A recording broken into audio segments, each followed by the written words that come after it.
Selama 40 hari, sosok yang menyerupai almarhum Alek mendatangi semua warga di kampung tersebut. Setiap pintu rumah diketuknya. Jika pintu dibuka, maka akan berdiri sosok yang sangat mengenaskan, dengan luka sangat parah di bagian wajah dan berkata, "Tolong jahitkan lukaku." Semua yang hidup pasti meninggal, namun kita tidak tahu kapan kiamat sukro itu akan terjadi, dan bagaimana, dengan cara apa kiamat sukro itu datang. Kini Alex sudah tenang di alam sana, dan semoga ditempatkan di tempat yang terindah oleh Tuhan. Amin. Seorang pria parubaya yang sudah berkeluarga, namun belum dikaruniai keturunan. Ia tinggal di sebuah daerah pedesaan. Setiap berkumpul dengan semua kawannya, dia selalu berucap, "Semoga Tuhan cepat memberiku keturunan. Aku ingin cepat menggendong bayi." Hobi Alek adalah bersepeda. Malahan ia ikutan komunitas sepeda di daerah tersebut. Dan kejadian yang membuat sedih keluarga pun terjadi. Tepat di hari Kamis, setelah azan subuh selesai berkumandang, ia mengeluarkan sepeda kesayangannya untuk menaiki bukit yang tidak jauh dari rumahnya. Namun saat berangkat, ia tidak membangunkan istrinya karena sedang terlelap tidur. Alhasil tidak pamitan untuk pergi ke bukit. Udara segar di pagi hari adalah tujuan ia menaiki bukit dengan sepedanya. Jalanan yang berbelok tikungan tajam saat menanjak, ia lewati dengan penuh semangat. Singkat cerita, ia telah sampai di atas bukit tersebut. Pemandangan indah di pagi hari ia bagikan di sosial medianya, dan itu menjadi unggahan terakhirnya. Setelah puas dengan pemandangan keindahan di atas bukit tersebut, ia memutuskan untuk kembali pulang ke rumahnya. Kurang lebih jam 9 pagi, ia hendak kembali pulang ke rumahnya. Di pertengahan jalan, tepat sebelum turunan jalan ekstrim dan berkelok-kelok, ia ditegur oleh seorang petani yang hendak pergi ke kebun miliknya yang ada di bukit tersebut. "Le, di depan turunan tajam dan berkelok-kelok, sepedanya jangan dinaikin." Namun, Alek tidak mendengar saran dari petani tersebut. Ia lebih memilih menaiki sepedanya melewati turunan yang tajam tersebut. Alek dan petani pun berpisah. Petani melanjutkan perjalanan menuju kebun miliknya, dan Alek melanjutkan perjalanan pulangnya. Naas, sepedanya tidak bisa dikendalikan saat melewati turunan yang sangat tajam. Bukannya berbelok, malah lurus ke depan. Untungnya Alek tidak jatuh ke dalam jurang karena tertahan oleh tiang listrik. Dari olah TKP di tempat kejadian, karena sepeda yang dikendarainya tidak bisa dikendalikan, sebelum menabrak tiang, dia menjatuhkan diri dengan sepedanya karena bekas darah dan gesekan besi sepeda yang menempel di aspal. Alek meninggal dunia di tempat kejadian. Muka hancur karena gesekan aspal. Bahu kanan patah dan terluka parah di bagian kepala. Alek ditemukan meninggal oleh petani yang menegurnya. Petani tersebut berfirasat buruk, bukan karena Alek tidak memapa sepedanya, melainkan menaikinya. Dan benar saja, firasat itu menjadi kenyataan. Langsung petani itu memberitahu warga bahwa ada yang kecelakaan di turunan tajam. Singkat cerita, Alek dibawa ke rumah sakit oleh pihak kepolisian. Dan pihak kepolisian juga memberitahu keluarga Alek kalau ia meninggal dunia karena kecelakaan. Tepat jam 8 malam, almarhum dibawa ke rumah duka. Dan malam itu juga almarhum dikebumikan. Tidak ada yang aneh saat proses pemakaman, selain tetesan darah yang terus keluar dari kain kafan karena luka robek yang sangat parah di bagian wajahnya. Dan malam pun terlewati berganti pagi. Alek ini telah meninggal dunia untuk selamanya. Namun di malam pertama setelah meninggalnya Alek, hal di luar nalar terjadi. Di tempat tinggalnya Alek ada seorang bidan.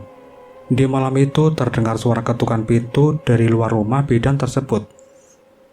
Jam menunjukkan pukul 12 malam saat suara ketukan terjadi. Hal yang sewajarnya terjadi bagi seorang yang berprofesi bidan. Untuk dimintai bantuan kapanpun oleh warga. Tak banyak pemikiran, bidan tersebut itu pun bangun, kemudian membukakan pintu rumah. Betapa kagetnya ia saat membuka pintu rumah. Ternyata yang mengetuk pintu adalah sosok yang menyerupai Alek. "Tolong jahitkan lukaku," pinta dari sosok yang menyerupai Alek dengan suara yang bergema. Membuat sang bidan sangat ketakutan. Langsung ia menutup kembali pintu rumahnya dan lari ke kamar untuk membangunkan suaminya. Karena bidan tersebut mengenali sosok yang berada di luar. Meskipun wajahnya sangat hancur dan dipenuhi darah. "Pak, bangun Pak, bangun. Di luar," ucap bidan membangunkan suaminya dengan suara terbata-bata. "Kenapa sih Bu? Di luar ada apa?" jawab suami yang kaget dibangunkan istrinya. Di luar Pak," ucap istri sambil menunjuk tangan ke arah pintu. Sang suami pun langsung bangun dan pergi ke pintu untuk melihat apa yang telah dilihat oleh istrinya. Betapa kagetnya suami saat membuka pintu. Ternyata sosok yang menyerupai Alek masih berdiri dan berkata dengan suara yang bergema, "Tolong jahitkan lukaku." Membuat suami sang bidan sangat ketakutan akan sosok yang dilihatnya. Langsung pintu ditutup kembali. Dengan jalan tergesa-gesa ia kembali masuk ke dalam kamarnya. "Bu, itu yang di luar mirip dengan almarhum Alek?" ucap suami di dalam kamar kepada istrinya. "Iya Pak, Ibu takut," jawab istri sambil memeluk suaminya karena ketakutan. "Kita perbanyak baca doa saja Bu," ucap suaminya. Selang beberapa saat, pintu rumah terdengar diketuk kembali terus-menerus. "Jangan dibuka Pak, Ibu takut." Sang istri merangkul tangan suaminya yang hendak pergi keluar untuk membuka pintu. Jangan gitu Bu. Bapak takut yang menggedor pintu adalah warga yang minta pertolongan dari Ibu. Ini kewajiban Ibu sebagai seorang bidan," jelas suami. "Ibu takut Pak. Jangan tinggalkan Ibu sendirian di kamar," jawab istrinya. Sang suami tidak langsung membuka pintu yang diketuk, melainkan dengan diintip terlebih dulu. Betapa kagetnya suami istri tersebut saat menengok dari dalam jendela. Ternyata yang mengetuk pintu itu adalah sosok almarhum yang menyerupai Alek. "Jahitkan lukaku." Sebelum lanjut ke cerita, saya mewakili keluarga minta doanya agar semua amal kebaikan almarhum diterima oleh Tuhan. Amin. Kita lanjut ke ceritanya. Setelah menengok dari jendela, suami istri tersebut sangat ketakutan. Karena yang mengetuk pintu dan yang berdiri di depan pintu adalah sosok yang menyerupai Alek. Mereka berdua masuk kembali ke dalam kamar, berdoa terus-menerus meminta perlindungan dari Tuhan, dan memohon agar sosok yang menyerupai Alek itu pergi. Karena suara ketukan pintu terus-menerus terdengar sangat jelas, dan sesekali terdengar samar suara minta tolong untuk dijahitkan lukanya. Kedua suami istri pun saling berpelukan, bersembunyi di balik selimut, sambil terus-menerus membacakan doa sebisa-bisa. Alhasil, malam itu pun tak ada yang bisa tidur. Karena suara ketukan pintu yang terus-menerus diketok sampai azan subuh berkumandang. Setelah azan, suara ketukan pintu tidak terdengar lagi. Membuat lega sepasang suami istri yang mendapat teror semalaman itu. "Bu, suara ketukan pintunya sudah tidak ada," ucap suami memecah keheningan. "Iya Pak, Ibu juga tak mendengarnya lagi," jawab istri. "Tapi salah kita apa ya? Perasaan kita nggak pernah berbuat salah kepada almarhum. Kenapa sosok yang menyerupai almarhum datang dan meneror kita?" ucap suami yang sangat keheranan. Mungkin mitos akan cerita turun-temurun akan orang yang meninggal karena kecelakaan, jadi arwahnya penasaran, ingin sempurna jasadnya karena bagian tubuh atau darah yang tertinggal di tempat kejadian Pak. Ibu sering dengar cerita mistis tersebut saat bertugas di rumah sakit, tapi baru kali ini mengalami secara langsung, jawab sang istri. Tapi bukankah orang yang meninggal jelas tidak akan bisa hidup lagi sebelum dibangkitkan kembali di hari kebangkitan kelak? Jangan susun dulu Bu. Mungkin yang datang dan meneror kita semalaman adalah jin korin atau setan yang menyerupai sosok almarhum. Jelas suami. Entar malam kita nginep di rumah orang tua aja. Ibu gak sanggup pak diteror seperti ini. Ibu takut, ucap istri. Iya bu, entar siang kita berangkat ke rumah orang tua dulu untuk menginap semalam atau 2 malam di sana. Sama papa juga takut kok. Jangan bikin heboh warga.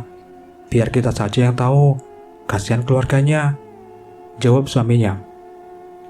Dan di siang harinya, keluarga bidan tersebut pun memilih pergi meninggalkan kampung untuk menginap di rumah orang tuanya tanpa memberitahu tetangga dan warga akan apa yang dialaminya semalam.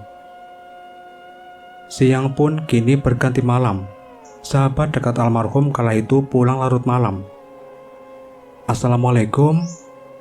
Ketukan pintu terus digedor karena istrinya telah tidur. Selang beberapa saat, terdengar suara jawaban salam dari dalam rumah. Waalaikumsalam, jawab istri bergegas membuka pintu. Sudah tidur ya? Maaf, bapak pulangnya larut malam, kerja numpuk bu. Jelas suami saat pintu rumah dibuka oleh istrinya. Iya pak, maaf, bukanya pintu lama pak. Tadi ibu sudah tidur soalnya, jawab istri. Pintu rumah pun ditutup dan dikunci kembali. Sang suami duduk di sofa ruang tamu, sedangkan sang istri bergegas mengambil air minum ke dapur. Saat sang istri kembali dari dapur dan air minum baru saja disodorkan untuk suaminya, terdengar suara ketukan pintu di rumahnya.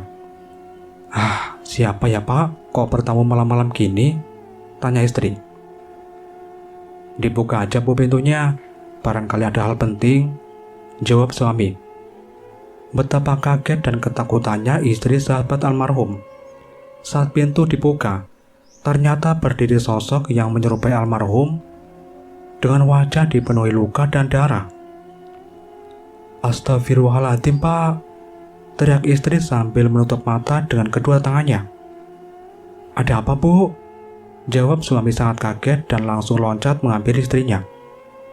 Astagfirullahaladzim, ucap suami saat berada tepat di depan pintu dan berdiri di samping istrinya.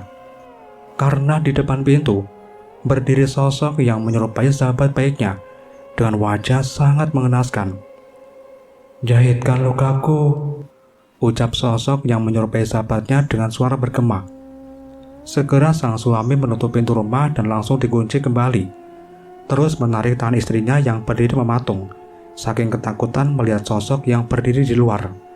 Suami istri tersebut langsung masuk ke dalam kamar. Pak, ibu takut pak, ucap istri sambil memeluk erat suaminya di ranjang. Ya Allah Lek, sebenarnya apa yang terjadi? Maafkan semua kesalahanku Lek, kamu yang tenang di alam sana ya, jangan ganggu kita, ucap suami yang kini keluar keringat dingin dari seluruh tubuhnya. Sang istri terus menangis dan merengek-rengek ketakutan. Sudah bu, jangan nangis terus. Lebih baik kita kirimkan doa agar Alek tenang di alam sana, ucap suami. Berbagai doa pun mereka bacakan untuk dikirimkan ke almarhum Alek. Selang beberapa saat, suara ketukan pintu di depan rumah terdengar kembali. Pak, ibu takut pak, cepat tutup dan kunci pintu kamarnya, pinta istri sambil menangis. Setelah mengumpulkan keberanian, sang suami bangun dari ranjang untuk menutup dan mengunci pintu kamar. Saya maafkan semua kesalahanmu, dan maafkan juga semua kesalahanku. Kamu yang tenang di sana, Lek, ucap suami dengan nada lumayan keras, berharap Alek mendengarnya. Karena suara ketukan pintu dari rumah semakin terus digedor. Setelah mengunci pintu kamar, suami langsung kembali ke ranjang dan sang istri langsung memeluk suaminya. Betapa kagetnya sepasang suami istri sahabat baiknya almarhum karena suara ketukan pintu kini terdengar jelas di pintu kamarnya. Setelah suara ketukan pintu, kini terdengar jelas suara kunci pintu yang terbuka sendiri. Dan beberapa saat kemudian, pintu kamar terbuka lebar. Dan berdiri sosok yang menyerupai almarhum Alek dengan wajah yang sangat mengenaskan. membuat sepasang suami istri tersebut sangat ketakutan dan langsung pingsan setelah mendengar, "Jahitkan lukaku." Sepasang suami istri tersebut terbangun dari pingsannya saat mendengar suara azan subuh berkumandang. "Bu, bangun bu, kita sholat subuh." Sang suami membangunkan istrinya. "Tidak, ampun, tolong jangan ganggu aku," teriak istri histeris saat dibangunkan suaminya. "Bu, istighfar bu," ucap sang suaminya. "Astagfirullahaladzim." Sang istri terus beristighfar dengan nafas tersengal-sengal. Ia seperti habis dikejar-kejar sesuatu.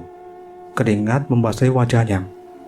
Setelah menunaikan sholat subuh, suami istri tersebut membicarakan kejadian semalam. "Pak, salah kita apa ya?" ucap istri membuka pembicaraan. "Entahlah bu, ayah juga nggak tahu," jawab sang suami. "Apa kita bicarakan saja pak sama keluarganya Lek?" "Jangan bu, lebih baik kita pendam sendiri kejadian semalam. Mungkin almarhum ingin berjumpa dengan kita," jawab sang suami. "Tapi ibu takut pak." "Pokoknya sebelum senja bapak harus sudah pulang, gak ada yang namanya lembur." "Kalau sebelum maghrib bapak belum pulang, ibu akan pergi menginap ke orang tua ibu," tegas istri. "Iya bu, hari ini bapak janji kerjanya gak pakai lembur dan pulang ke rumah secepatnya bu," jawab sang suami. Dan kejadian semalam pun tidak disebarluaskan. Sahabat Alek menutupinya. Pagi berganti siang, dan siang pun berganti malam. Sosok yang menyerupai Alek ternyata datang kembali di malam ketiga setelah kematiannya. Kegiatan ronda malam memang aktif di tempat tinggalnya almarhum. Jam 10 malam, warga yang kebagian menjaga kampung sudah bersiap di pos rondanya. Lebih dari 5 orang yang berjaga malam. Mereka sudah berkumpul di pos ronda. "Kok nggak seperti biasanya ya? Malam ini terasa sangat sunyi," ucap salah satu warga membuka pembicaraan, memecah keheningan malam. "Berarti kita harus lebih siaga menjaga keamanan kampung. Biasanya ini tandanya ada orang yang akan mencuri," jawab salah satu warga. "Iya betul, kita harus lebih siaga," jawab warga lainnya. Jam 1 malam, udara sangat dingin sekali. Salah satu warga memutuskan untuk membuat perapian. Setelah perapian menyala, 3 orang duduk di depan perapian dan sisanya tidur di pos ronda. Itu siapa di ujung jalan? Seperti ada orang yang berdiri dan mondar-mandir," ucap salah satu warga. "Ah, iya benar, orang lagi berdiri, mondar-mandir pula," jawab warga yang berjaga. "Ayo kita samperin, jangan-jangan itu mau maling," jawab salah satu warga lainnya. Kurang lebih jarak ke tempat orang yang mondar-mandir di pinggir jalan sekitar 400 meteran. Ketiga orang yang terjaga langsung berdiri dan menghampiri orang yang mondar-mandir tersebut. Betapa kagetnya ketiga warga tersebut setelah jarak 10 langkah ke orang yang mondar-mandir tersebut. "Astagfirullahaladzim," teriak ketiga warga serempak. Setelah melihat sosok yang mondar-mandir tersebut, ternyata itu adalah sosok yang menyerupai Alek. Wajah yang sangat mengenaskan membuat ketiga warga tersebut lari ketakutan. Ketiga warga tidak lari ke pos ronda kembali, melainkan langsung pulang ke rumahnya masing-masing dengan langkah kaki 1000. Dan kini bagian warga yang tertidur di gardu pos ronda. Salah satu kaki warga terasa ada yang mengetuk, membuat terbangun dari tidurnya. Betapa kagetnya ia saat berbalik badan untuk melihat siapa yang membangunkannya. "Astagfirullahaladzim," teriak salah seorang warga. Ternyata yang membangunkannya adalah sosok yang menyerupai Alek.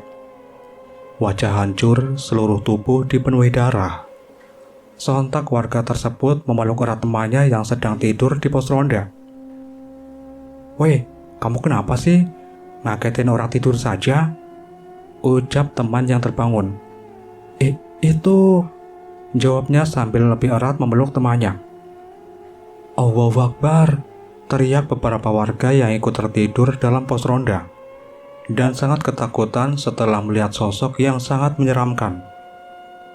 "Jahitkan lukaku," ucap sosok yang menyerupai Alek. "Ampun, tolong!" teriak warga yang berada di pos ronda histeris. Sosok yang menyerupai Alek semakin mendekat, membuat warga bertumpuk di pojok gardu pos ronda. "Jahitkan lukaku," ucap sosok itu lagi, tepat di depan warga, dan membuat semuanya pingsan. Warga tersebut terbangun di waktu subuh, dibangunkan oleh warga lainnya yang hendak melaksanakan jamaah sholat subuh. "Arwah Alek gentayangan, tolong!" teriak beberapa warga yang pingsan karena diteror oleh sosok yang menyerupai Alek. Setelah kejadian teror di pos ronda, semua warga kini berani berucap tentang sosok yang menyerupai almarhum Alek yang terus datang yang meminta untuk dijahitkan lukanya, membuat warga sangat ketakutan. Dan ada juga beberapa warga yang memutuskan menginap di rumah sanak saudara yang ada di luar desa tersebut. Hingga akhirnya desas-desus kabar sosok yang menyerupai almarhum Alek terdengar sampai keluarganya Alek. Tentu saja membuatnya sangat sedih, karena sosok Alek adalah sosok yang baik hati kepada tetangganya dan sangat sayang kepada keluarga. Tapi mengapa saat ia meninggal menjadi gentayangan? Dengan jelas, warga yang melihat dan mengatakan bahwa sosok yang mengetuk pintu setiap malam di rumah warga adalah almarhum Alek. Hingga suatu malam, entah malam keberapa setelah kematiannya, sosok yang menyerupai Alek mendatangi istrinya. "Bangun, Bu." Sebuah belayan membangunkan istrinya yang tengah tertidur lelap. "Mas," jawab istri sambil memeluk erat tubuh yang menyerupai suaminya.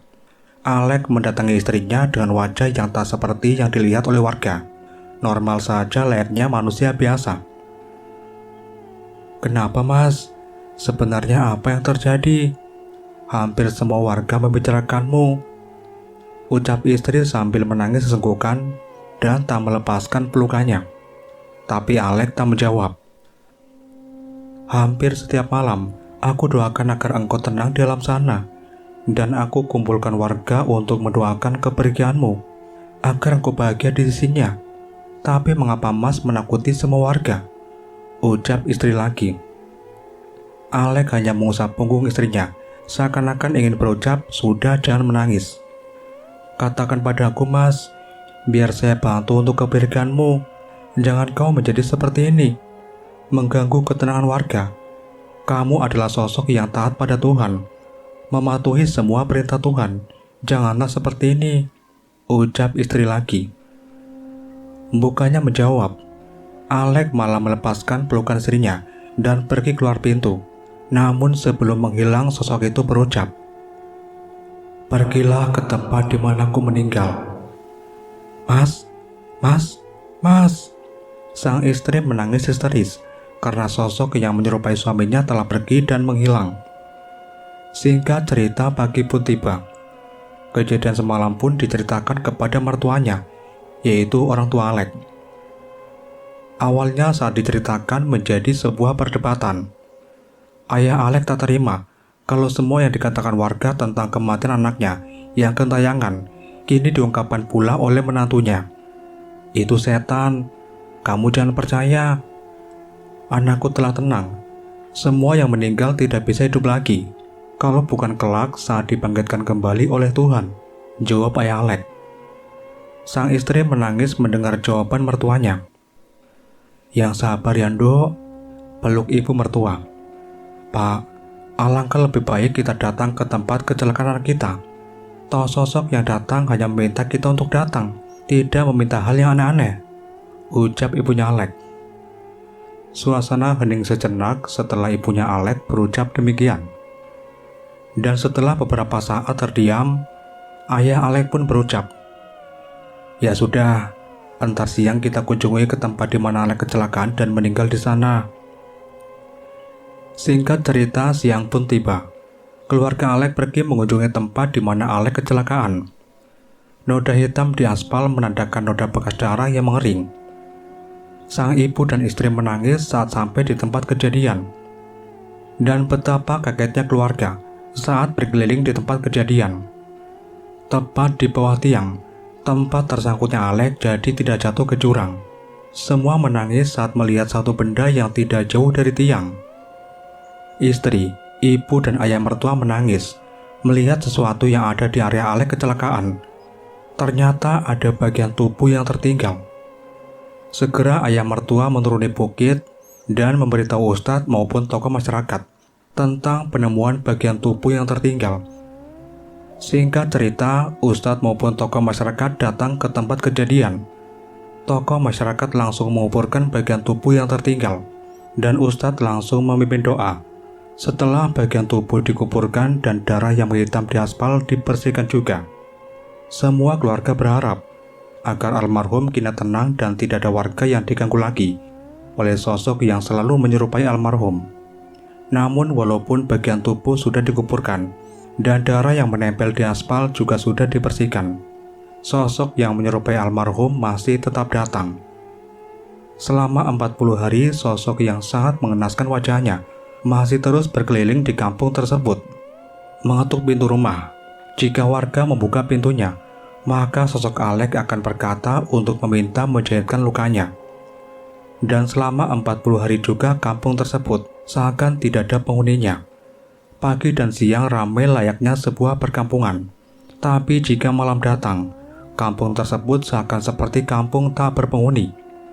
Hampir semua warga, jika malam tiba, memilih menginap di rumah sanak saudara. Kini almarhum Alex telah tenang, karena setelah 40 hari, sosok yang sangat mengenaskan wajahnya tidak menampakkan diri lagi.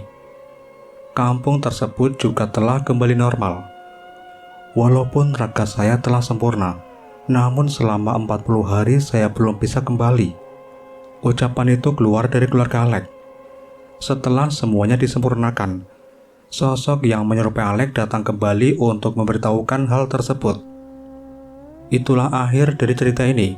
Al-Fatihah buat almarhum Alex. Semoga keluarga yang ditinggalkan selalu diberi kesabaran dan keikhlasan dalam menerima semua ini. Mimin pamit. Wassalamualaikum warahmatullahi wabarakatuh.